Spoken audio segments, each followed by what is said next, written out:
Hello, নমস্কার, আসসালামু আলাইকুম। হিয়ার রান্নাঘরে আপনাদের সকলকে স্বাগত জানাই। আজকে আমি আপনাদের সঙ্গে শেয়ার করছি হায়দ্রাবাদের একটা ফেমাস রেসিপি, ডাল মুরগের রেসিপি। আর যার জন্য লাগছে ডাল। আমি এখানে ৩ রকম ডাল নিয়েছি, মসুর ডাল, অড়হর ডাল এবং ছোলার ডাল। আর যেগুলোকে আমি রাত্রে ভিজিয়ে রেখেছিলাম। তবে ডাল মুরগির জন্য কিন্তু শুধুমাত্র ছোলার ডালই ব্যবহার করা হয়। তবে আমি এখানে আরও ২টো এক্সট্রা ডাল মিক্স করেছি। এবারে এর মধ্যে আমি দিয়ে দিচ্ছি কাঁচা লঙ্কা, দিয়ে দিচ্ছি খানিকটা লবণ, খানিকটা হলুদ, খানিকটা লঙ্কা গুঁড়ো, দিয়ে নিচ্ছি একটা তেজপাতা, আর দিয়ে নিচ্ছি ৩ কাপ মতো জল, প্রায় ৩ কাপ। আমি এখানে ৩ কাপ কিন্তু ফুল দিইনি। আপনারা চাইলে এই সময়তেই এর মধ্যে দিয়ে নিতে পারেন খানিকটা ঘি বা সাদা তেল। এখন আমি কুকারের ঢাকা বন্ধ করে এটাকে গ্যাসে বসিয়ে দিলাম। হাই ফ্লেমে একটা সিটি দিয়ে নেওয়ার পরে লো ফ্লেমে আরও ২টো সিটি দিয়ে নেব। এখন এদিকে আমি একটা কড়াইতে সর্ষের তেল দিয়ে নিয়েছি। রান্নাটা অবশ্যই সর্ষের তেলেই করবেন, তাতেই কিন্তু টেস্টটা ভালো হয়।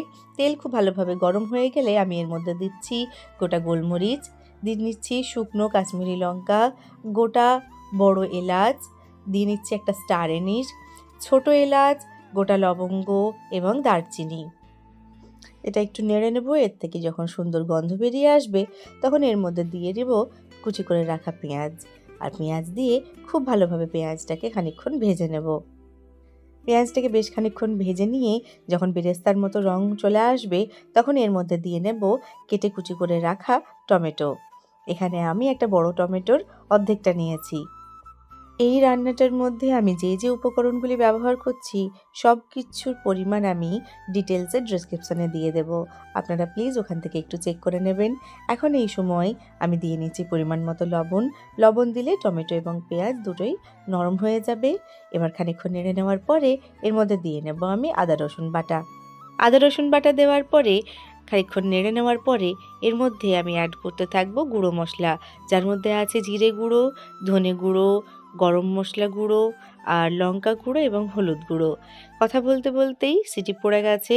এখন গ্যাসের ফ্লেমকে আমি লোতে করে দিয়ে আরও ২টো সিটি দিয়ে নেব। এদিকে চিকেনের জন্য আমার মশলা কষানো একদম হয়ে গেছে। এর মধ্যে এখন অ্যাড করে দিচ্ছি চিকেন দিয়ে খুব ভালোভাবে চিকেনটাকে কষিয়ে নিতে হবে। ডাল মুরগির জন্য চিকেন যত ভালোভাবে কষবেন ততই কিন্তু ভালো টেস্ট হবে ডাল মুরগির। এদিকে ডাল সেদ্ধ হয়ে গেছে। এর মধ্যে আমি কেটে ধুয়ে রাখা ব্রোকলি অ্যাড করে দিচ্ছি।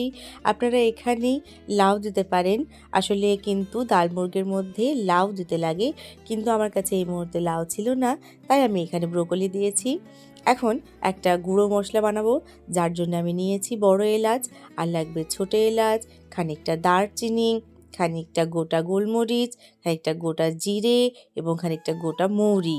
এই সব কিছু শুকনো খোলায় খুব ভালোভাবে খানিকক্ষণ নেড়ে নিতে হবে। মশলা ভাজা এখন হয়ে গেছে। এখন আমি গ্যাসের ফ্লেমটাকে অফ করে দিয়ে এর মধ্যে দিয়ে নিচ্ছি কাসুরি মেথি। কাসুরি মেথিটা দিয়ে নিয়ে আরও খানিকক্ষণ নেড়ে নিয়ে এটাকে সিলে গুঁড়ো করে আমি সাইডে রেখে দেবো। এই মশলাটা পরে লাগবে।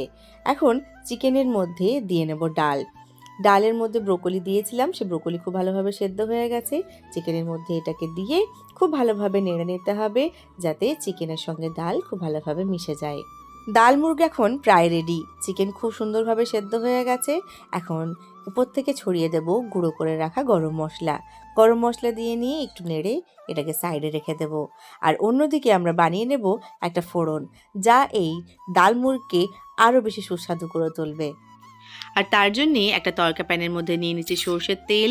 তেল খুব ভালোভাবে গরম হলে এর মধ্যে দিয়ে নেব কুচি করে রাখা পেঁয়াজ, যেটা একটু নেড়ে নিয়েই এর মধ্যে আমরা দিয়ে নেব শুকনো লঙ্কা। কাশ্মীরি লঙ্কাটা অনেকটা লম্বা ছিল বলে আমি দুভাগ করে এর মধ্যে দিয়েছি।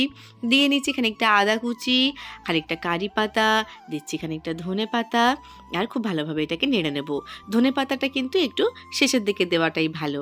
আমার এটা করতে গিয়ে মনে হয়েছে এটা একটু বড় জায়গায় করলে ভালো হতো। তো যাই হোক, এটা খুব ভালোভাবে ভেজে নিয়ে দিয়ে নিলাম চিকেনের মধ্যে, আর খুব ভালোভাবে এটাকে মিশিয়ে নিলাম। দেখুন, দেখেই খুব সুন্দর লাগছে। এটা খেতে ততটাই ভালো হয়েছিল, তাই আমার বাড়িতে সকলেই ভীষণ ভালোবেসে এটা খেয়েছে। আমি এটা সার্ভ করেছিলাম প্লেন রাইসের সঙ্গে। তবে আপনারা চাইলে এটা তন্দুর রুটি বা লাচ্ছা পরোটার সঙ্গে সার্ভ করতে পারেন। আপনারা বাড়িতে একবার ট্রাই করুন, আর আপনাদের অভিজ্ঞতা প্লিজ আমাকে কমেন্টের মাধ্যমে জানান। আপনাদের কমেন্ট আমার কাছে ভীষণ মূল্যবান। আর যদি ভালো লেগে থাকে একটা লাইক করে দিন। ফ্রেন্ডস, ফ্যামিলি সকলের সঙ্গে শেয়ার করুন। আর আমার চ্যানেলটিকে সাবস্ক্রাইব করে প্লিজ আমার পাশে থাকুন। থ্যাংক ইউ সো মাচ এতক্ষণ আমার সঙ্গ দেওয়ার জন্য, আমার ভিডিওটি শেষ পর্যন্ত দেখার জন্য। Thank you.